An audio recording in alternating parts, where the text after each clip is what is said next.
Hi, my name is Tim Lundeen, and I will be reading from The Clockwork Three by Matthew Kirby. All right. Where do we leave off? Chapter 1. The Green Violin. When Giuseppe found the green violin, he did not think it would help him escape.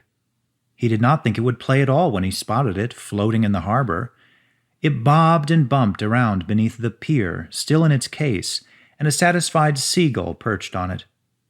Giuseppe shooed the bird away and fished the case out of the water with a long pole.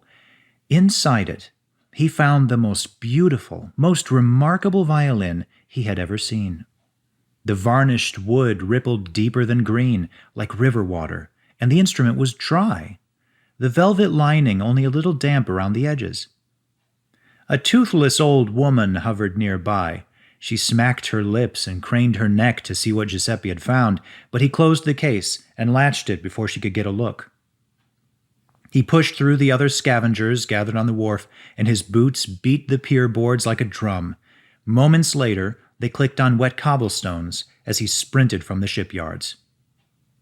He had risked time scrounging the docks because the streets had been generous that day. He had played his old fiddle all morning up at the corner of Dorset Street on the square, and before the sun had even set, he had $1.25 in his pocket for Stefano. He was playing when the first rumors began to flutter around the city like scraps of newspaper. A fine ship loaded with cargo from France had wrecked in that terrible storm the previous night, and the waves had flung the flotsam up and down the New England Bay. Giuseppe counted and recounted his money all day, and when he thought he had earned enough, he raced down to comb the beaches and the docks for storm-tossed treasure. He had worried that all the good stuff would be gone.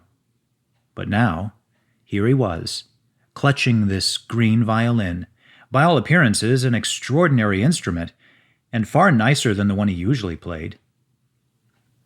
He slipped through the streets, darting between pedestrians and horses and carriages like a sparrow.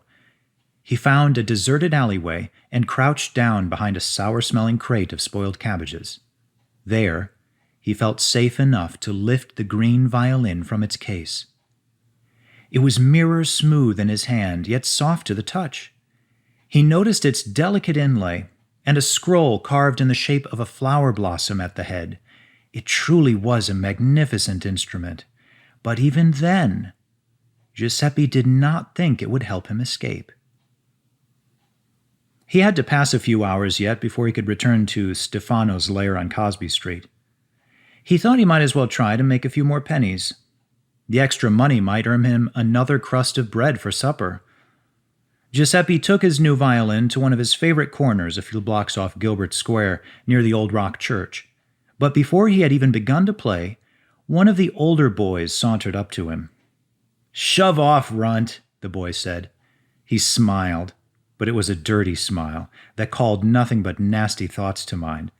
"This is my spot." "I was here, Paolo. I staked it." The older boy set his hand organ down on the ground and stood up to his full height. He was still smiling. "Boy, you're just dumb, aren't you? Got no sense of survival." Giuseppe raised his voice. "This is my corner. I was here." Paolo walked over to a stack of bricks piled against a shabby wall. He picked one up and tossed it back and forth between his hands. "I said shove off." The two boys glared at each other. Men and women walked around them, and some strolled right between them as if they were not even there. Giuseppe might have been able to take Paolo if he had Alfeo or stout little Ferro with him, but he was alone and outmatched. He backed away. "Hang on. What you got there?" Paolo pointed at the violin case. "Nothing." "Give it here." "No." Paolo cocked his arm back, hefting the brick. "I said give it." "No!" Giuseppe ran. 2 paces away, the brick shot past his head, close enough to leave dust in his hair. Giuseppe did not miss a step. He didn't slow down, even though he knew Paolo would not follow him, not when he had that corner. Not so close to nightfall, when every single busker out there played for those last few cents before heading back to their padrones. Some nights it was near dawn before Giuseppe had enough money and nerve to head in. He jogged around and checked a few more corners, all taken. He saw some boys that were littler than him, and he could have driven them off if he wanted to, but he had done that before, and he'd always felt ashamed and mad at himself afterwards. Gas lights sputtered and hissed up and down the streets as he ran. He finally settled on a rotten corner at Baker Street and the old Fort Road, down near the tenements where traffic was slow and poor. But Stefano never came down there to spy on them, so at least it was a chance to try out his new instrument. He tossed his hat on the ground to catch the coins and raised the violin to his chin. He drew the bow over the strings, and he stopped. That was from The Clockwork 3 by Matthew Kirby, and if you want to hear the rest of it, you're going to have to get the book yourself.